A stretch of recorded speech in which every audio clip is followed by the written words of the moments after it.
pick in 3 points. First, a view on the Old Testament. Second, a point on the New Testament. And third, a point on my own life. The Old Testament, we have dealt with quite a lot in these 2 days. All 3 presenters before me went into this wandering in the desert. And all 3 presenters also mentioned that Israel was sometimes not able to be happy and grateful, but they grumbled.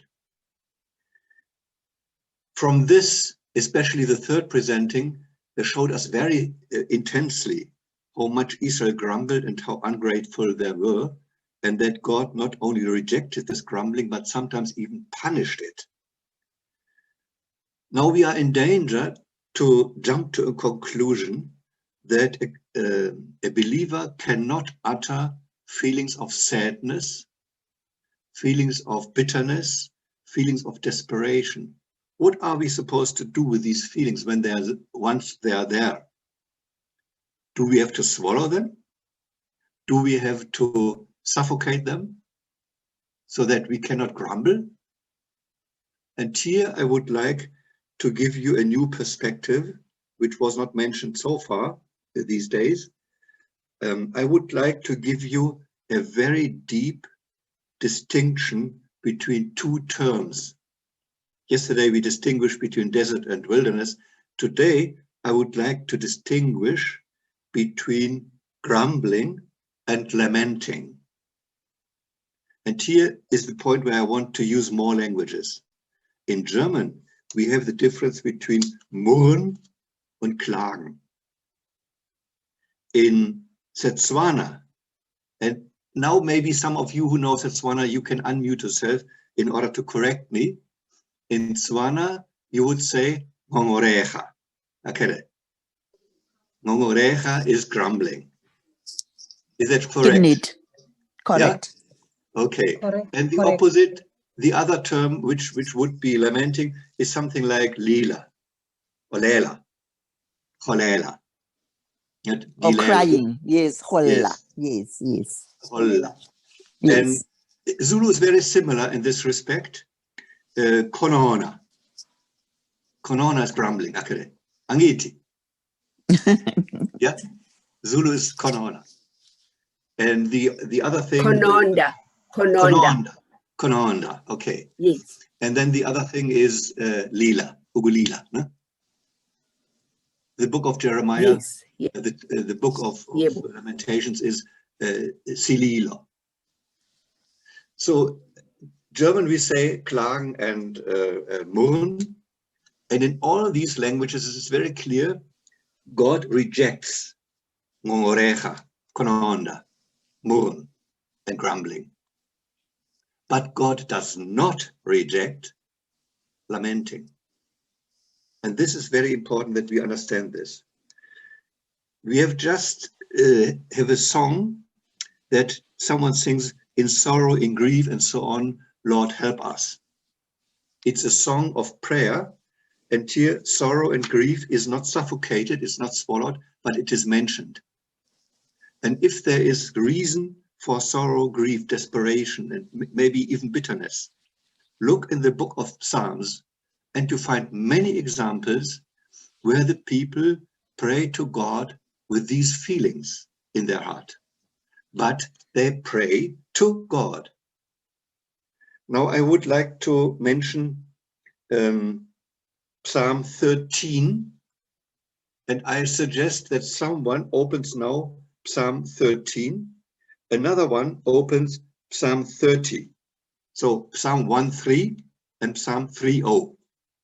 And another person opens Psalm 22. These 3 Psalms I want to touch very shortly. Can I ask someone to read to us Psalm 13, verse 1 and 2? I can read. Yes. 13, 1 to 2. How long, O Lord, will you forget me forever? How long will you hide your face from How long must I wrestle with my thoughts and every day have sorrow in my heart? How long will my enemy triumph over me? And then please add verse 5 also. Verse 5. Mm-hmm. But I trust in your unfailing love. My heart rejoices in your salvation. Thank you. The acoustic was not quite optimal, but we could get the idea. No? Here you see someone is sad, someone has bitter feelings, but he brings these feelings towards God. He asks him, how long, how long, how long?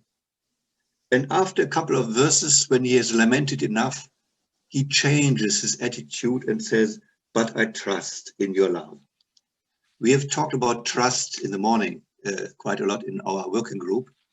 So the Psalms of Lament give us space to bring our negative feelings to God. And very often, the consequence is that after a time of lamenting, our feelings are purified, our feelings are positive again, light comes into darkness. The other example, which I was hinting at, is Psalm 30, 3:0. And here I want to have only, I'm opening my Bible, verse 11. Psalm 30, verse 11. Can someone read it for us? Okay, I'll read. Yes, I'll read. Okay. You have turned for me my mourning into dancing. You have put off my sackcloth and clothed me with gladness. Yes. So this is only the peak of the psalm.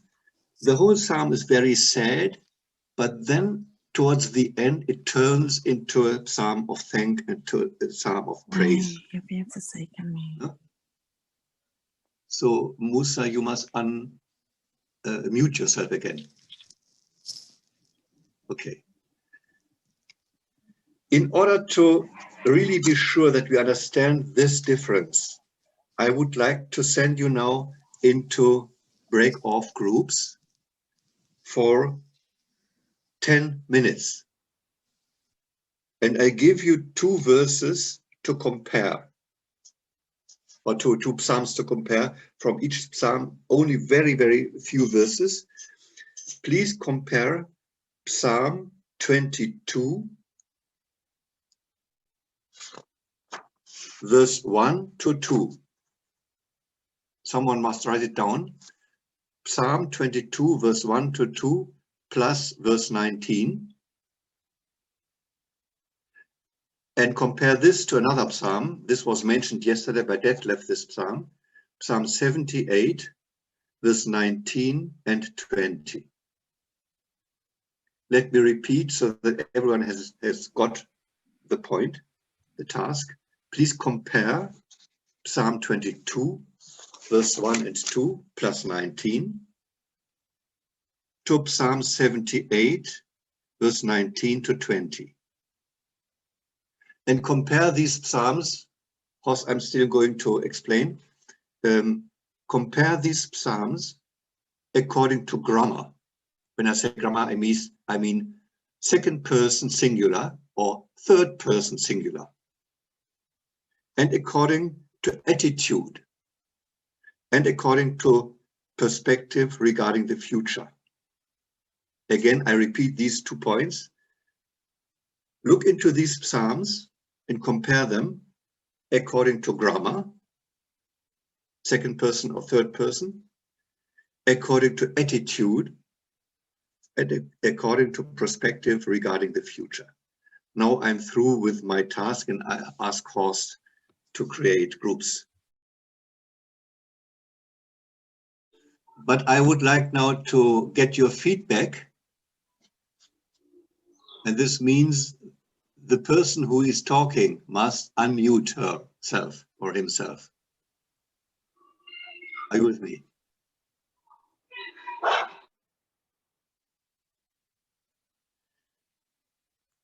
Can someone share with us what you discussed in the group? What difference did you see between Psalm 78 and Psalm 22? Volker, maybe I can give feedback from our group. Yes. We felt that in Psalm 22, we felt there was a personal relationship between the person and God, and whereas in 78 it was more distant.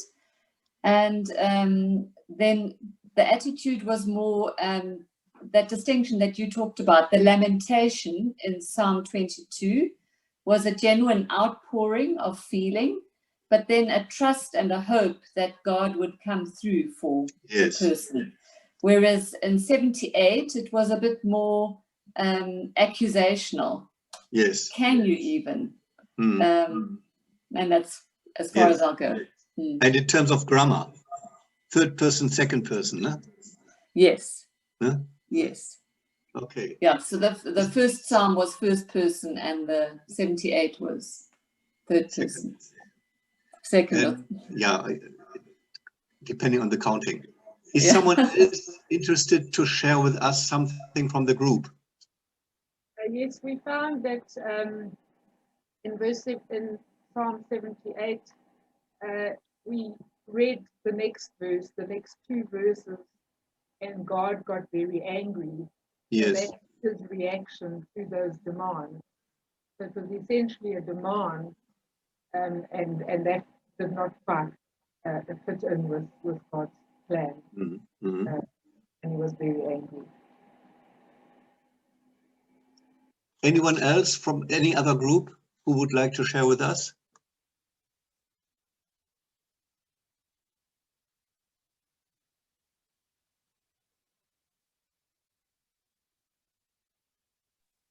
Maybe also that in the first psalm, it was talking about I and me. Yeah. And in the other one, it was a group.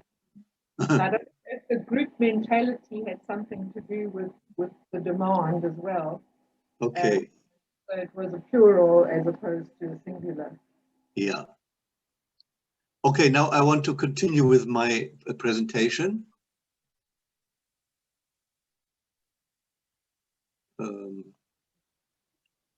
Otherwise, I would. Yeah, okay. Okay, go on. I would still like to add about Psalm 78. They are speaking about God, not to God. They're speaking about God, what he can do or cannot do. Yes, thank you. So I think this is quite typical and it's sufficient. I would like now to continue with my presentation and find from here, can you hear me? Yeah. From here, I would like to find the step into the New Testament. The first observation which I made is that the Psalm of Lament are directly spoken to God. So if the feelings are negative, if the feelings are somehow sad and desperate, they can be very strong, but God is not angry if we bring these feelings into prayer. Just the opposite is true. God accepts these prayers. When you read the Psalms of Lament in the book of Psalms, you will never find that God is angry about the prayer if the prayer entails a lot of frustration. Desert creates frustration. But those who are only mumbling and only grumbling, they talk behind God's back about God. It's not a prayer. It's just an accusation. And this is rejected. God is not amused about that attitude. We heard many examples in the morning and yesterday. But in the prayer of lament, in the songs of lament, God listens, and very often the lament turns into joy. Horst yesterday said Israel in the desert had still a slave attitude because they had been slaves for a long time. How could they change the attitude so quickly? I would like to add and say they also have a childish attitude, because my topic is wisdom from the desert. As long as we utter our dissatisfaction only in grumbling, ngongorecha, kononda, murn, then we are still childish. We are not grown up. We are not wise yet. But if we are mature, if we grow spiritually, we can change our desperation, our sorrow, and our sadness into a trustful prayer to God. And this does the Psalm of Lamentation. Now I go to the New Testament. The Psalm 22 links both testaments in a very perfect way, because Jesus on the cross, he was praying Psalm 22. He only prayed, my God, why have you forsaken me? But if you listen carefully to these words, he says, my God. In other words, he is within the relationship. And why have you forsaken me? He is within the relationship. He did not talk to the soldiers or talk to the murderers right and left from him and say, this God in whom I trusted, he has forgotten me. What kind of God is that? He did not do it. He did not talk like this, but he did talk in this relation term, my God, why hast thou forsaken me?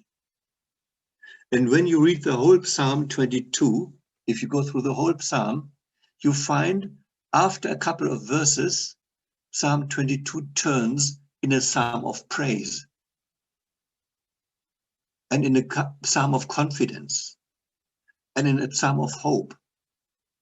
So many Bible readers who have read the words of Jesus on the cross, when he reads Psalm 22, found out that it is possible that Jesus, when he was quoting Psalm 22 verse 1, he was actually meaning the whole psalm. Actually, the confidence at the end of the psalm was part of his prayer. It's only his breath was gone. He couldn't say the whole psalm. It was enough that he started the psalm, and then after many, many verses, the psalm turns into a psalm of joy.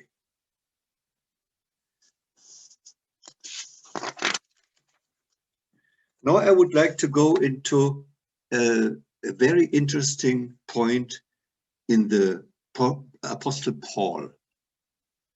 Apostle Paul, sitting in Philippi in jail. Let's open the Bible in Acts, the book of Acts, chapter 16.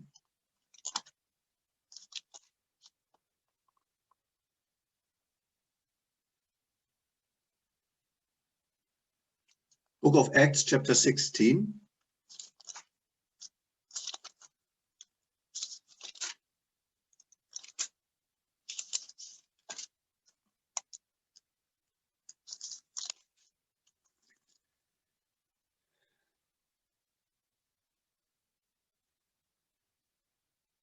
And let's read from verse 22 to verse 25. Acts chapter 16, verse 22 to 25. Someone of you may please read aloud.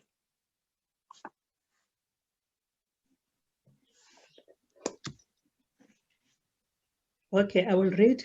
The crowd joined in the attack against Paul and Silas, and the magistrates ordered them to be stripped and beaten. After they had been severely flogged, they were thrown into prison, and the jailer was commanded to guard them carefully.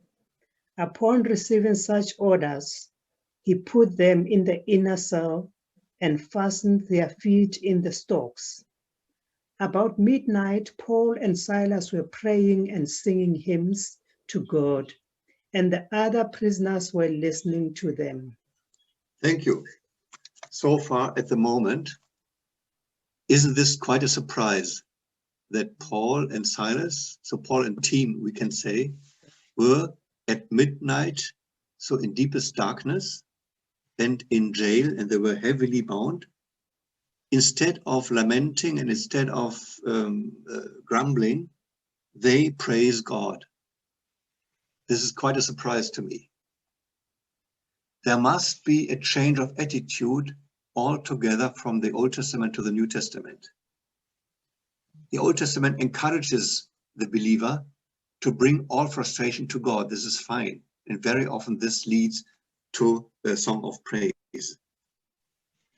And Paul, when we look at the life of Paul, he had many desert experiences. When we read, for instance, the second letter to the Corinthians, many frustrating experiences, which we can call with the metaphor of these days, the desert experiences. Also, when we read the book of Acts, for instance, the second half of the book, Paul is shipwrecked, Paul is in jail, Paul is beaten.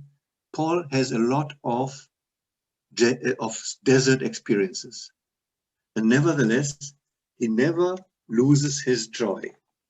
Now, this is a new development, something very interesting and very helpful if we can find the motive and the source of strength. What made Paul to be happy in jail? He was singing.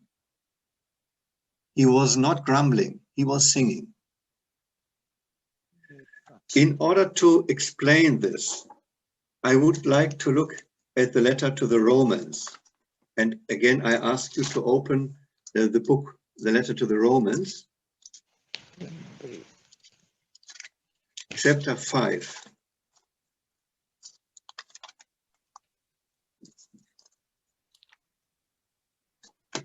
Romans chapter 5.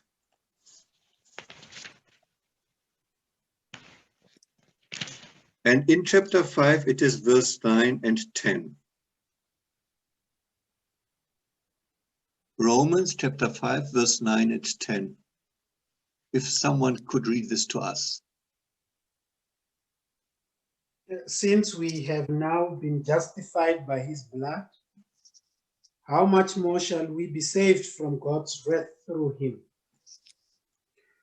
For if, when we were God's enemies, we were reconciled to him through the death of his son, how much more, having been reconciled, shall we be saved through his life? 2 times in these 2 verses, he uses the expression, how much more, how much more. Bocholojan, Kakulugazi. Noch mehr in der Afrikaans Bible, noch mehr. How much more? Polomalon in the Greek Bible. Paul has a very interesting vision. He says, sin is deep and sin is bad. The letters to the Romans explains a lot about sin, but he says, grace is more. Grace surpasses sin. He also says, death is bad, death is heavy, but life surpasses death. In Romans chapter 5, verse 9 and 10, 2 times he emphasizes that life is greater than death and sin is greater than, grace is greater than sin. In other words, the negative elements of life are smaller and are surpassed by the greater gift of God.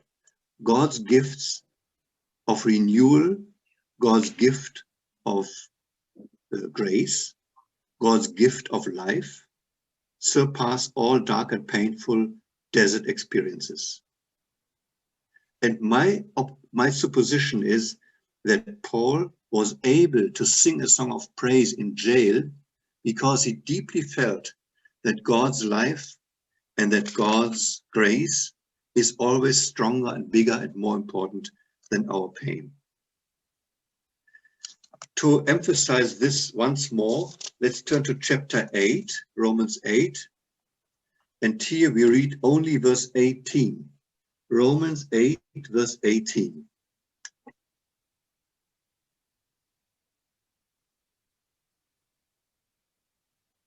Some volunteer?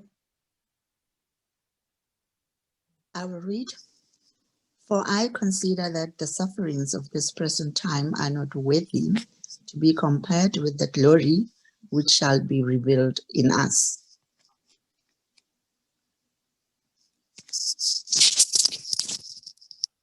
This was Chalewotze. Yes. Can you share with us your immediate impression? What does this say tell you? What does this verse say? That it says that, yes, the sufferings of like what you're going through now, let's say you're going through hardship, it won't end there. There is a light at the end of the tunnel. Mm-hmm.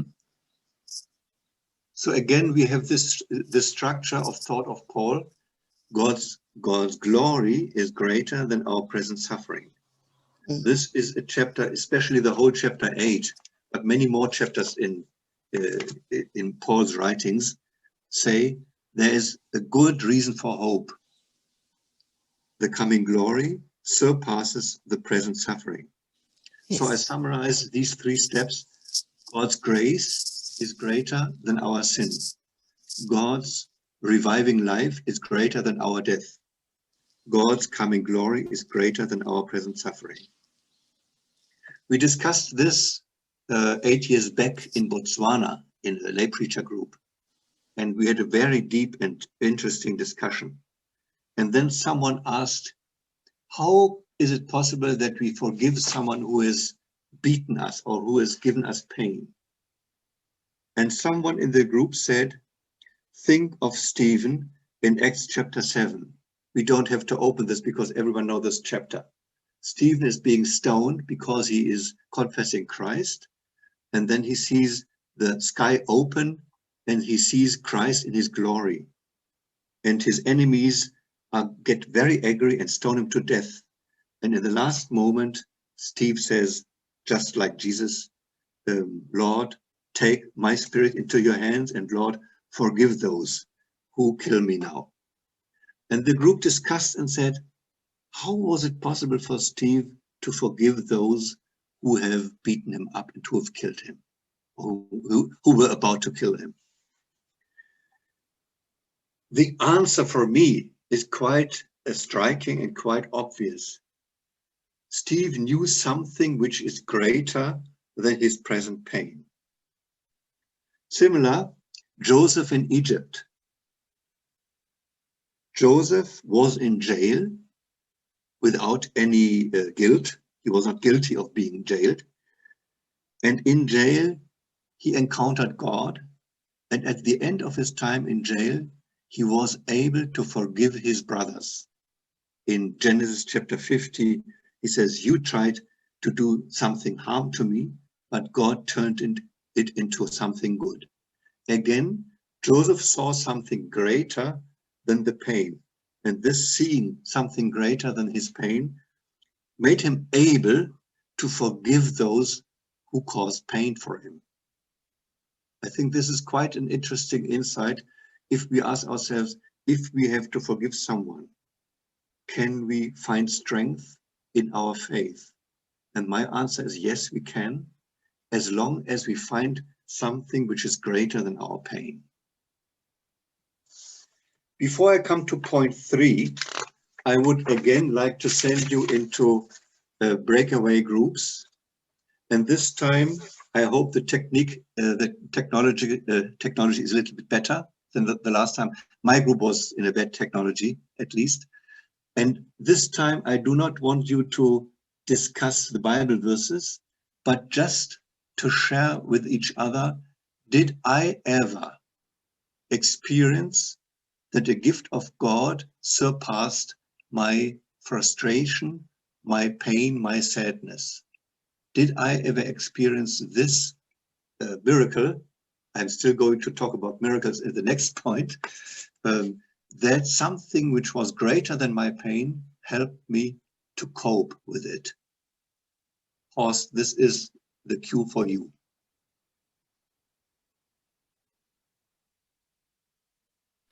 Thank you, Volker. And can I ask how much time do you want to give? Oh yeah, of course. 15 minutes. 15 minutes, okay. Yeah. And you will receive the invitation. You might even just go. Let's see what happens.